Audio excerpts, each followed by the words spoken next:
Good evening, ছাত্ৰ-ছাত্ৰী সকল তোমালোকক মই অন্য এটা ভিডিঅলৈ স্বাগতম জনাইছো আগৰটো ভিডিঅত মই তোমালোকক কৈছিলো যে R3 question number 4 আৰু question number 5 ৰ যোনটা বাকি ৰৈ গৈছে এটা মই তোমালোকক নেক্সট ক্লাছত কৰাই দিম গতিকে question number 4 ৰ যোনটা বাকি ৰৈছিলে 3 আৰু 4 মই তোমালোকক কৈ দিছো তোমালোকে স্ক্ৰিনশ্বট মাৰি লোৱা আৰু মই থৰতে বুজাই দিছো তোমালোকক সোয়া ইয়াত কেটা হৈ আছে আমি ইয়াত কেটাকে জোড়া পাতিব লাগিব তিনটাকে জোড়া পাতিব লাগিব যেহেতু আমাৰ পুনঘনৰ কথা কোৱা হৈছে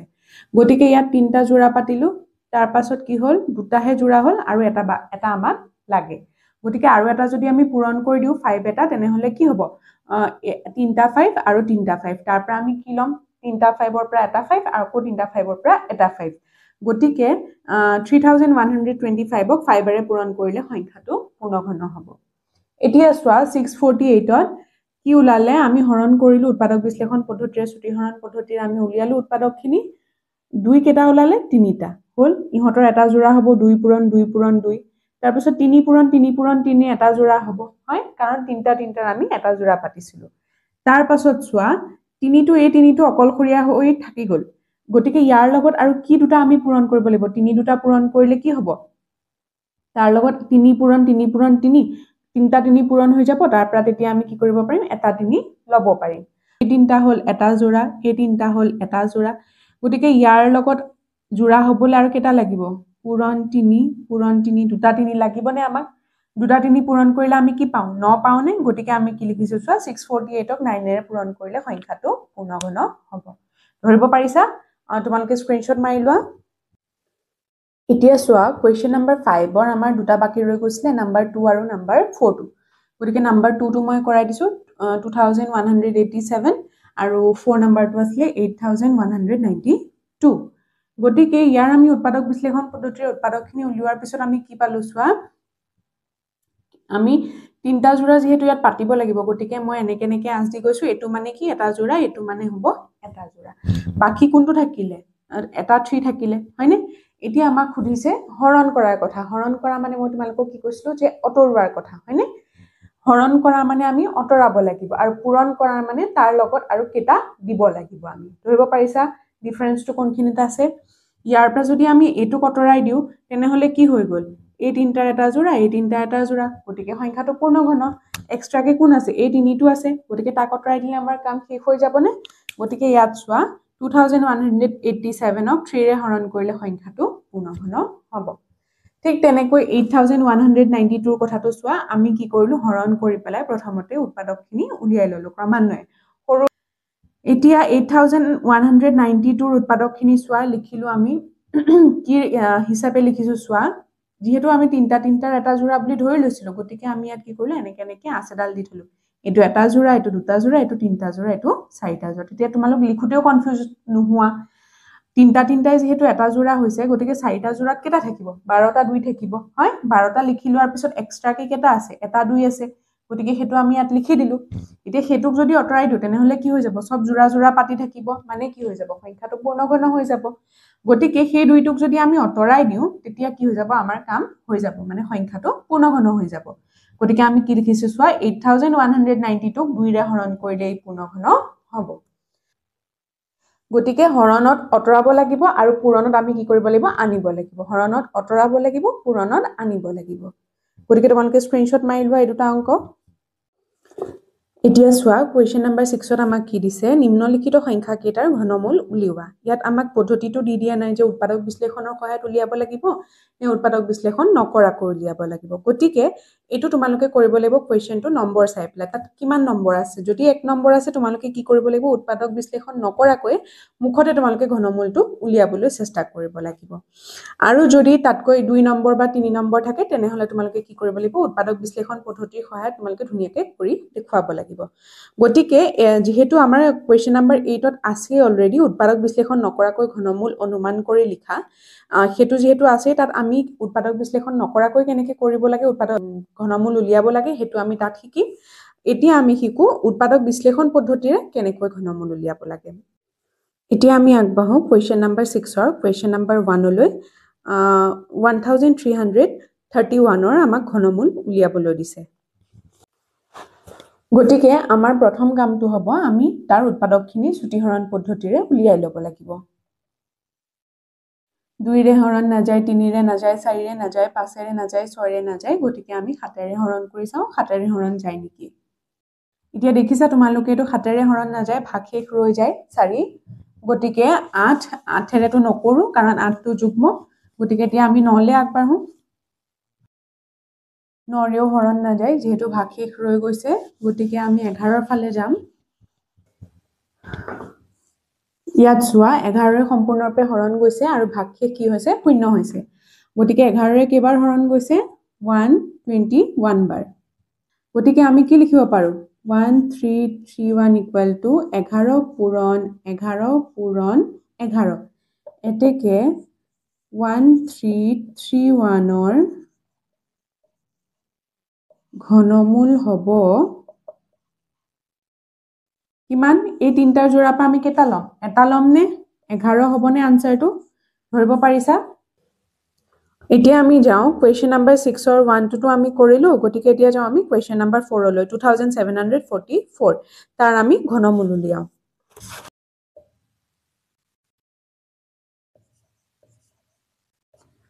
এতিয়া চোৱা আমি 2744 ৰ উৎপাদকখিনি কি পালো 2 পূৰণ 2 পূৰণ 2 পূৰণ 7 পূৰণ 7 পূৰণ 7 গতিকে কি হৈ গল তিনটাৰ এটা জোৰা তিনটাৰ এটা জোৰা হয় 2 পূৰণ 2 পূৰণ 2 পূৰণ 7 পূৰণ 7 পূৰণ 7 ইয়াৰ পৰা এটা 2 লম ইয়াৰ পৰা এটা 7 লম তাৰ পাছত কি কৰিম দুইটা পূৰণ কৰি দিম প্ৰত্যেকটো জোৰাৰ পৰা কি কৈছিলো তিনটাৰ জোৰা বনাম তাৰ পৰা আমি এটা লম ঘনমূল উলিয়াবলৈ হলে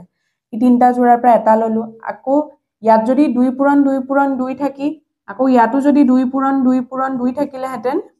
তেনেহলে আমি কি কৰিলো হেতেন এটো জোৰাৰ পৰা এটা 2 ললো হেতেন এটো জোৰাৰ পৰা আৰু এটা 2 ললো হেতেন তেতিয়া হলে ঘনমূল কিমান হলহেতেন 4 ধৰিব পাৰিছা ইয়াত কি হৈছে 2 পূৰণ 2 পূৰণ 2 আছে তাৰ পৰা আমি এটা 2 ললো আৰু 7 পূৰণ 7 পূৰণ 7 আছে তাৰ পৰা আমি এটা 7 ললো কিমান হল 7 দুগুণ 14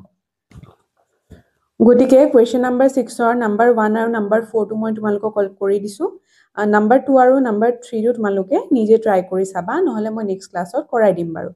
আৰু কোৱেশ্চন 7 টো চোৱা উৎপাদক বিশ্লেষণ পদ্ধতিৰে ঘনমূল নিৰ্ণয় কৰা ইয়াত তোমালোকক দি দিছে যে উৎপাদক বিশ্লেষণ পদ্ধতিৰে তোমালোকে ঘনমূল নিৰ্ণয় কৰিব লাগিব এটোৱে পদ্ধতি গতিকে ইয়াৰো মই তোমালোকক দুটা কৰাই দিছো বাকি দুটা তোমালোকে নিজে চেষ্টা কৰিবা একেটাই পদ্ধতি এটো পদ্ধতিৰে আমি কৰিব লাগিব গতিকে তাৰ নাম্বাৰ 3 আৰু নাম্বাৰ 4 টো মই তোমালোকক সলভ কৰি দিছো সেই দুটা এটাইতকৈ ডাঙৰ সংখ্যা আছিল গতিকে সেই দুটাই মই সলভ কৰি দিছো চোৱা ফাৰ্ষ্টত আমি কি কৰিলো উৎপাদকখিনি উলিয়াই ললো 9261 ৰ উৎপাদকখিনি আমি উলিয়ালো কি পালো চোৱা 3 পূৰণ 3 পূৰণ 3 7 পূৰণ 7 পূৰণ 7 ইয়াত মই এডাল আঁচ দিয়া কাৰণ হৈছে এই আঁচডাল দিয়া মানে এই সংখ্যাকেইটা এটা জোৰা আৰু এই আঁচডাল দিয়া মানে এই সংখ্যাকেইটা এটা জোৰা বুজালে একেটা সংখ্যাৰ জোৰা গতিকে আমি লিখিলো ফাৰ্ষ্টত উৎপাদকখিনি লিখিলো লিখাৰ পিছত আমি কি গম পালো যে এই তিনটা 3 ৰ পৰা এটা 3 আহিব এই তিনটা 7 ৰ পৰা এটা 7 আহিব 3 আৰু 7 পূৰণ হৈ প্লে ঘনমূল কিমান হৈ গল 21 হৈ গল ইয়াতো ঠিক তেনেকৈ 13824 ৰ আমি উৎপাদকখিনি উলিয়াই ললো অলপ দীঘলীয়া হৈছে তাৰ পাছত আমি কি কৰিলো উৎপাদকখিনি ক্ৰমান্বয়ে লিখিলো লিখুতে কি ট্ৰিক মনত ৰাখিবলৈ কৈছিলো তোমালোকে উৎপাদকখিনি উলিওৱাৰ পিছত কি কৰিবা কাট পেন্সিলেৰে তোমালোকে এনেকৈ তিনটা যদি তোমালোকক ঘনমূলৰ কথা কয় বা ঘনৰ লগত ৰিলেটেড যদি অংক দিয়ে তেনেহলে তোমালোকে তিনটাৰ এটা জোৰা পাতিব লাগিব আৰু যদি বৰ্গ আৰু বৰ্গমূলৰ লগত ৰিলেটেড যদি তোমালোকক কোৱেশ্চন দিয়ে তেনেহলে তোমালোকে দুটাৰ এটা জোৰা পাতিব লাগিব গতিকে তোমালোকে ফাৰ্ষ্টত কাট পেন্সিল দি কি কৰিবা তিনটাৰ এটা জোৰা পাতি লবা এতিয়া গম পালানে দুই কেটা জোৰা আছে তিনটা জোৰা হয়নি এটাত যদি তিনটাকে থাকে তেনেহলে তিনটা জোৰাত কিমান হ'ব 9টা গতিকে তোমালোকে ইয়াত গণি থাকিব নালাগে আৰু ডাইৰেক্ট তোমালোকে 2 পূৰণ 2 পূৰণ 2 এটো এটা জোৰা 2 পূৰণ 2 পূৰণ 2 দুটা জোৰা এটো 2 পূৰণ 2 পূৰণ 2 এটো 3 নম্বৰ জোৰা তাৰপিছত 3 কেটা জোৰা আছে এটা জোৰা আছে হয় এতিয়া প্ৰত্যেকৰ পৰা এটা আহিব এটো জোৰাৰ পৰা এটো 2 আহিলে এটো জোৰাৰ পৰা এটো 2 আহিলে এটো জোৰাৰ পৰা এটো 2 আৰু এটো জোৰাৰ পৰা এটো 3 আহিলে তাৰ পাছত আমি কি কৰিব লাগিব গুটেইখিনি পূৰণ কৰিব লাগিব 2 দুগুণ 4 দুগুণ 8 3 গুণ 24 গতিকে 24 হৈ গল আমাৰ আনসাৰ গতিকে মই ভাবিছো তোমালোকৰ উৎপাদক বিশ্লেষণ পদ্ধতিটো ক্লিয়াৰ হৈছে এতিয়ালৈকে ইয়াৰ পিছত কোৱেশ্চন নাম্বাৰ 8 আছে উৎপাদক বিশ্লেষণ নকৰাকৈ ঘনমূল অনুমান কৰি লিখা ইয়াৰ বাবে মই তোমালোকক কি কৰিম প্ৰথমতে নিয়মখিনি দি লম তাৰ পাছত মই তোমালোকক বুজাম নিয়মখিনি আগদৰে লিখাই লম তাৰ পাছত তোমালোকক বুজাই যাম উৎপাদক বিশ্লেষণ নকৰাকৈ আমি কেনেকৈ মুখতে উলিয়াব পাৰো ঘনমূল ঠিক আছে এতিয়া মই তোমালোকক দি দিছো উৎপাদক বিশ্লেষণ নকৰাকৈ ঘনমূল কেনেকৈ উলিয়াব পাৰি তাৰ সম্পূৰ্ণ পদ্ধতি ষ্টেপ ৱাইজ মই তোমালোকক দি দিছো প্ৰথম আছে কি চোৱা এককৰ ঘৰৰ ফালৰ পৰা তিনটা অংকৰ জোৰা পাতিব লাগে দ্বিতীয়তে আছে এককৰ ঘৰৰ অংকটো চাই হেতু কি সংখ্যাৰ ঘন হ'ব পাৰে অনুমান কৰিব লাগিব আৰু তিনটা অংকৰ জোৰাটোৰ তলত লিখি ৰাখিব লাগিব 3 নম্বৰটো আছিল বাকি থকা অংককেইটা জোৰা পাতি সেই নতুন সংখ্যাটো কাৰ কাৰ ঘনৰ মাজত আহিব হেতু চাব লাগিব আৰু সৰু সংখ্যাটো লব লাগিব এতিয়া তোমালোকে প্ৰথমতে এটা কাম কৰা এই স্টেপছখিনি স্ক্ৰিনশ্বট মাৰি লোৱা এতিয়া আমি যাম কোৱেশ্চন নম্বৰ 8 অৰ নম্বৰ 1 2 যেহেতু আমাক তাত দিছে যে উৎপাদক বিশ্লেষণ নকৰাকৈ ঘনমূল অনুমান কৰি লিখা গতিকে হেতু উদাহৰণ লৈ পেলাই আমি স্টেপছ বিলাক মিলাই গৈ থাকিম যাতে তোমালোকৰ কনসেপ্টটো ক্লিয়াৰ হয় এটু হৈছে 12167 গতিকে ইয়াৰ এতিয়া আমি কেনেকৈ ঘনমূল উলিয়াম চাবা উৎপাদক বিশ্লেষণ নকৰাকৈ প্ৰথমতে আমাক কি কৈছে এককৰ ঘৰৰ ফালৰ পৰা তিনটা অংকৰ জোৰা পাতিব লাগে এই তিনটা অংকৰ আমি কি কৰিলো জোৰা পাতিলো তাৰ পাছত এককৰ ঘৰৰ অংকটো চাই হেতু কি সংখ্যাৰ ঘন হ'ব পাৰে অনুমান কৰিব লাগিব আৰু তিনটা অংকৰ জোৰাটোৰ তলত মানে ইয়াৰ তলতে আমি এই এককৰ ঘৰৰ অংকটো চাব লাগিব 7 গতিকে কি তিনটা একে সংখ্যা পূৰণ কৰিলে আমি এককৰ ঘৰত 7 পাম হেতু আমি গণিপিটি চাব লাগিব তাৰ পাছত কি হ'ব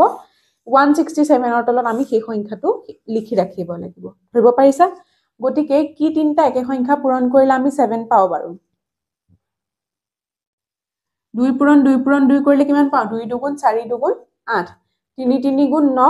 3 গুণ 27 গতিকে 27 ৰ এককৰ ঘৰটো কি 7 নহয় নে গতিকে আমি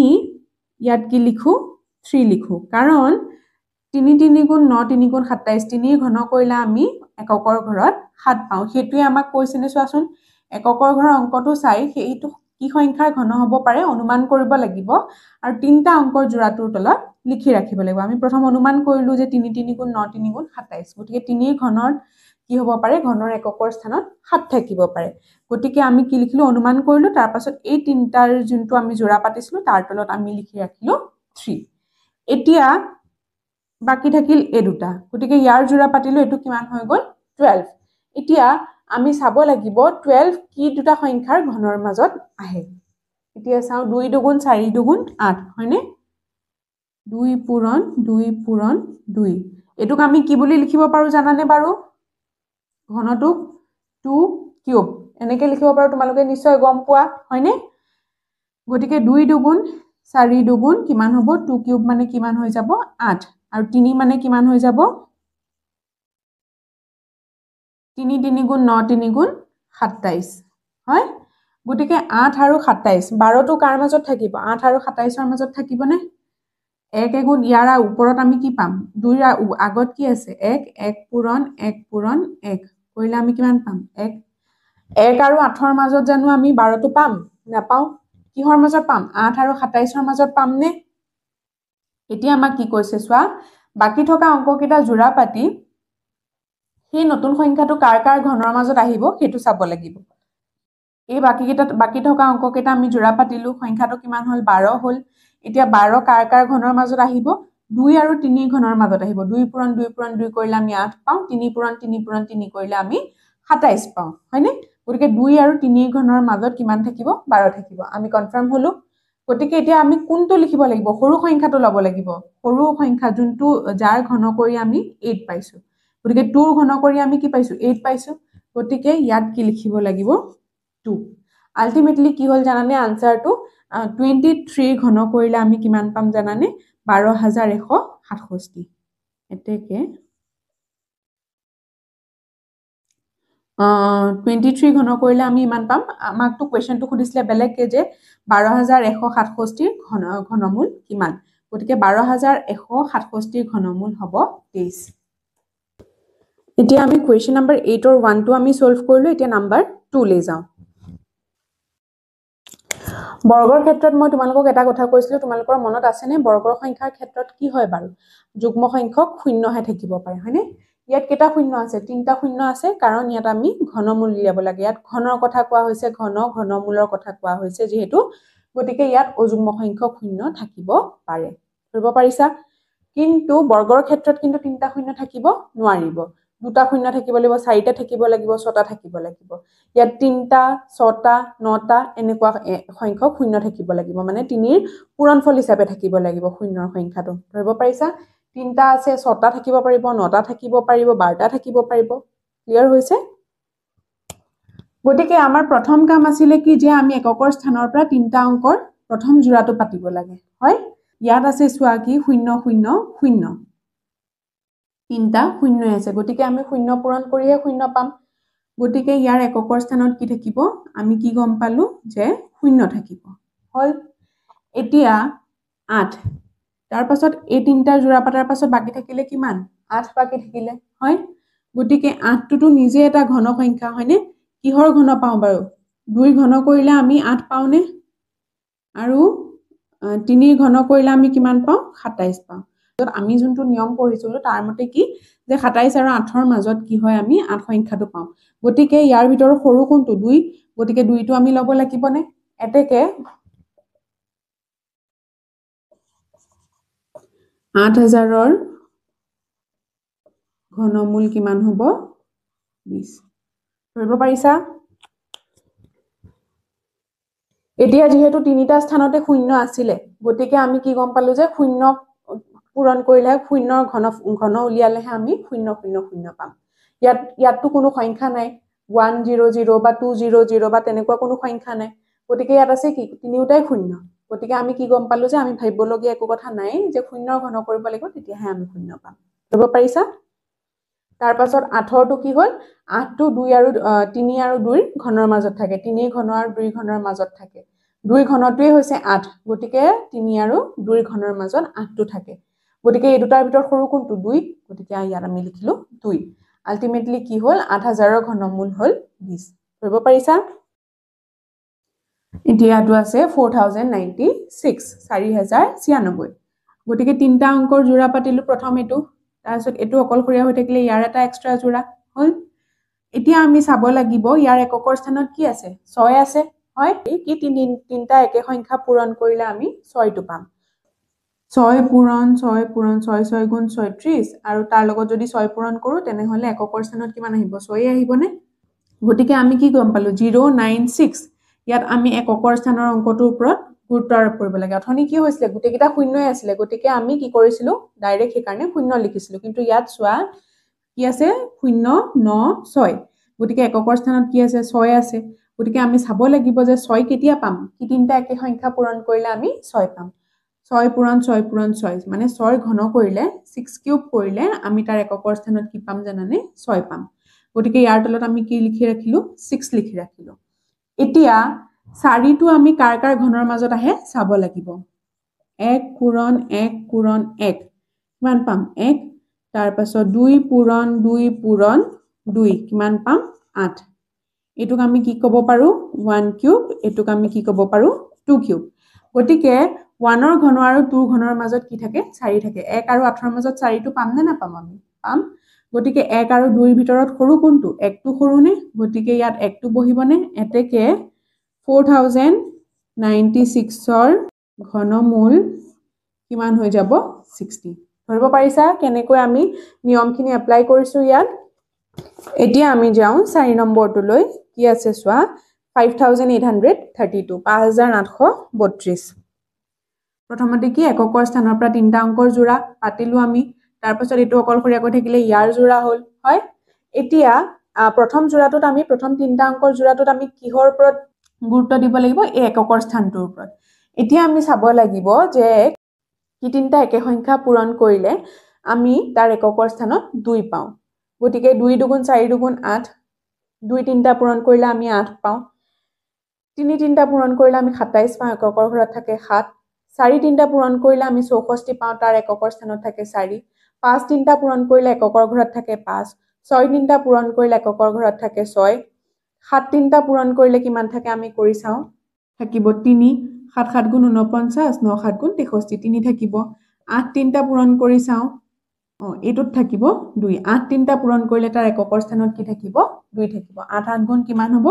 64। 4 আৰু 8 পূৰণ কৰিলে 32, গতিকে এককৰ স্থানত কিমান থাকিব? 2 থাকিব। গতিকে আমি কি গম পালো যে 8 তিনটা পূৰণ কৰিলে মানে 8ৰ যদি আমি ঘন কৰো তেনেহলে আমি এককৰ স্থানত 2 পাম গতিকে ইয়াৰ তলত আমি কি লিখিলো 8 লিখিলো ইয়াৰ কাম আমাৰ ইমানতে শেষ এতিয়া আমি আহো প্ৰথম জোড়াটোলৈ সৰি এতিয়া আমি আহো দ্বিতীয় জোড়াটোত কি আছে 5 আছে গতিকে এই কাৰ ঘনৰ মাজত থাকিব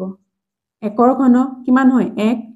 2ৰ ঘন কিমান হয় 8 গতিকে 1 আৰু 8ৰ মাজত আমি 5 সংখ্যাটো পামনে বাৰু ধৰিব পাৰিছা গতিকে ইয়া এই দুটা ঘনৰ ভিতৰত সৰু কোনটো একৰ ঘনটো সৰু নে 2ৰ ঘনটো সৰু 1টো সৰু হয়নে গতিকে আমি কি লম 1 গতিকে এতেকে 5832 ঘনমূল কিমান হৈ যাব 18 এতিয়া আমি যাম অথনি আমি যোনকেইটা কৰি থৈ আহিছিলো কোৱেশ্চন নম্বৰ 7 আৰু কোৱেশ্চন নম্বৰ 6 ৰ তাৰ আমি উৎপাদক বিশ্লেষণ নকৰাকৈ ঘনমূল উলিয়াও তেতিয়া আমাৰ কি হ'ব কনসেপ্টটো বেছিকৈ ক্লিয়াৰ হ'ব গতিকে আমি কোৱেশ্চন নম্বৰ 7 ৰ নম্বৰ 3 টো লৈ যাও কোৱেশ্চন নম্বৰ 7 ৰ 3 টো 9261 গতিকে আমাৰ প্ৰথম কাম কি হ'ব এককৰ স্থানৰ পৰা জোড়া পাতা তিনটাৰ হয় তাৰ পাছত বাকি থাকিল 9 তাক অকলশৰীয়াকে এটা জোড়া পাতিলো এতিয়া আমি চাব লাগিব যে কি তিনটা একে সংখ্যা পূৰণ কৰিলে তাৰ এককৰ স্থানত আমি 1 পাব পাৰো 1 পূৰণ 1 হয়নে 1 কিউব যদি আমি কৰো একৰ যদি ঘন উলিয়াও তেনেহলে আমি কি পাম এককৰ স্থানত 1 পাম হয় গতিকে আমি কি লিখিলো ইয়াৰ তলত 1 লিখিলো এতিয়া ইয়াত আছে 9 গতিকে একৰ ঘন কিমান 1 2ৰ ঘন কিমান 8 3ৰ ঘন কিমান 27 হয় এতিয়া সোৱা 1 আৰু 8ৰ মাজত জানো আমি 9 টো পাম নাপাও কাৰ মাজত পাম 8 আৰু 27ৰ মাজত পাম হয় গতিকে এই দুটাৰ ভিতৰত সৰু কোনটো 2 টো সৰু গতিকে আমি কি লব লাগিব 2 লব লাগিব এতেকে 9261 ৰ ঘনমূল 21 এটো অংক মই তোমালোকক সলভ কৰি দিছিলো তোমালোকে আগৰ আনসাৰটোৰ লগত মিলাই চোৱা আগৰ আনসাৰটো 21 পাইছিলানে বাৰু তোমালোকে উৎপাদক বিশ্লেষণ পদ্ধতিৰে কৰোতে আৰু এতিয়াও তোমালোকে 21 পাইছানে গতিকে আমাৰ আনসাৰটো কাৰেক্ট হৈছে নে এতিয়া আমি কৰিম নাম্বাৰ 4 টো 7 ৰ নাম্বাৰ 4 টো 13824 গতিকে ইয়াটো আমি এককৰ স্থানৰ পৰা তিনটা জোড়া পাতিলো তাৰ পাছত এই বাকি থকা দুটাৰ জোড়া পাতিলো এতিয়া আমি চাব লাগিব যে কি তিনটা একে সংখ্যা পূৰণ কৰিলে তাৰ এককৰ স্থানত 4 আহিব 4 পূৰণ কৰিলে 4 4 গুণ 16 16 4 গুণ 64 গতিকে 4 পূৰণ কৰিলে আমি তাৰ এককৰ স্থানত কি পাম জানানে 4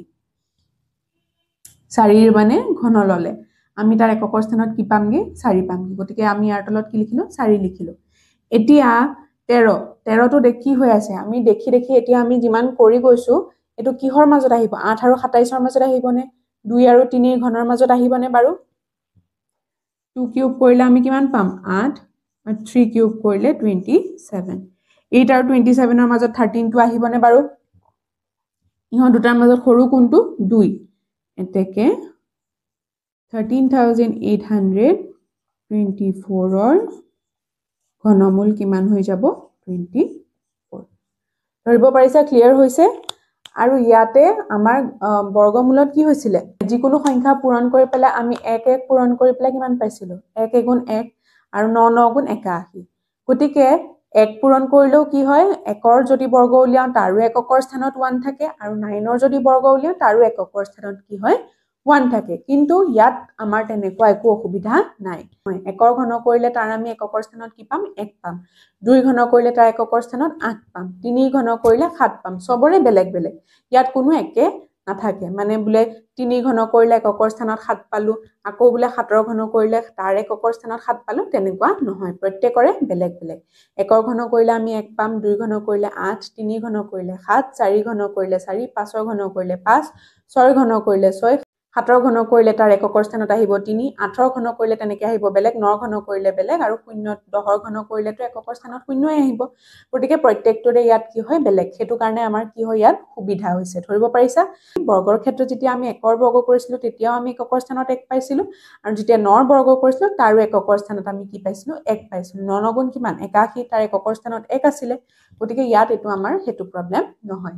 গতিকে তোমালোকে আগৰ মই যোনটো উৎপাদক বিশ্লেষণ পদ্ধতিৰে কৰাই দিছিলোঁ তাৰ আনচাৰটো চালেও গম পাবা সেইটো আনচাৰো 24 ওলাইছে এতিয়া তোমালোকৰ নিশ্চয় ক্লিয়াৰ হৈছে কনচেপ্টটো কেনেকৈ মই দিয়া নিয়মটো এপ্লাই কৰিব লাগে গতিকে বাকি থকা কোৱেশ্চন নাম্বাৰ 6 ৰ যোনকিটা বাকি ৰৈছে আৰু কোৱেশ্চন নাম্বাৰ 7 ৰ যোনকিটা বাকি ৰৈছে তোমালোকে উৎপাদক বিশ্লেষণ নকৰাকৈ এটো পদ্ধতিৰে কৰিবলৈ চেষ্টা কৰিবাচোন আৰু যদি কিবা কনফিউজন থাকে মোক খুধিবা আৰু আজিৰ ক্লাছটো মই ইমানতে সামৰণি পেলাইছো ইয়াৰ পিছত বাকি থাকাখিনি আমি আলোচনা কৰিম আৰু কিছুমান অংক মই তোমালোকক কোৱেশ্চনৰ পৰা যিকোনো দুটা বা যিকোনো এটা কৰাই দিছো বাকি থাকা কিটা মই তোমালোকক নেক্সট ক্লাছত সলভ কৰি দিম তেনেহলে আজিলৈ ইমানেই আহিছো ধন্যবাদ